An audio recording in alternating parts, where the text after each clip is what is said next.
Hello and welcome to my channel. My name is Indira.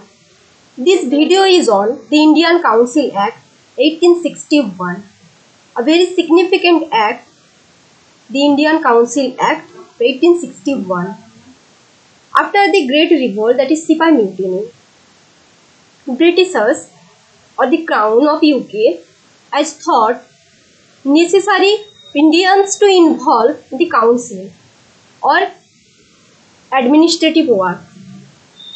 So, to improve the situation and to involve Indians, the Parliament passed three historical acts called the Indian Council Act of 1861, 1892 and 1909, as called the Indian Council Act.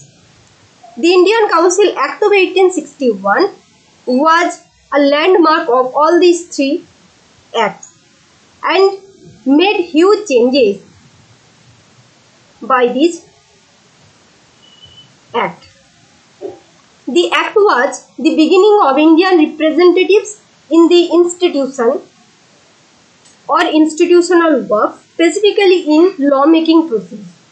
And the act also described that the Viceroy of India should nominate some non-official members in his council to expand the council. And that is why 1862 Lord Canning, the then Viceroy of India, that is British India, nominated three Indians to his legislative council, the Raja of Benares, the Maharaja of Patiala and Sardin Khurram.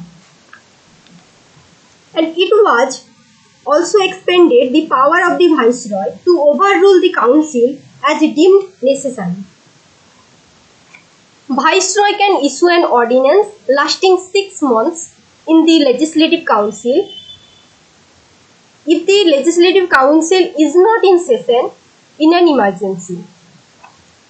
And the Crown transformed India's Executive Council to function as cabinet run on the portfolio system as introduced by Lord Canning in 1869. The Act also provided for the establishment of new legislative council for Bengal, northwestern provinces of and Punjab, as established in 1862, 1886 and 1897 respectively.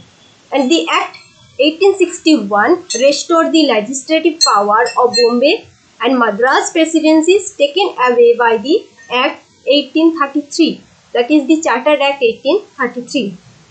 This act also given the Legislative Council of Calcutta as an extensive authority to make rule and pass laws for the British India as a whole. But it has given the presidencies of Bombay and Madras to make laws for peace and good governance for only their respective presidencies. And the Governor General was given the power to create new provinces for legislative purposes and could appoint lieutenant governors for the provinces. So, this Act of 1861 is the landmark of all acts after 1858, that is the Great Sepoy Mutiny. And this act did little improve the Indians as an influential act for the Indians in Indian Council. Thanks for watching.